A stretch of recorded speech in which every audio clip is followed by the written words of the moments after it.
მატჩი საქართველოს-თურქეთს შორის გაიმართა ევროპის ჩემპიონატზე გერმანიაში, სადაც ძალიან ცუდად იქცეოდა თურქი გულშემატკივარი.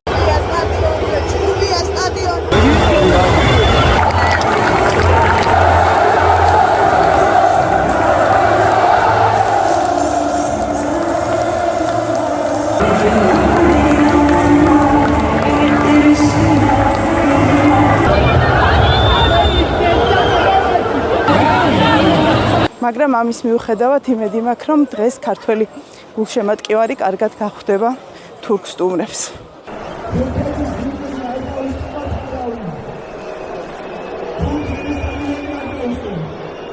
მაგეროს გაგახდა ამგონია კარგი.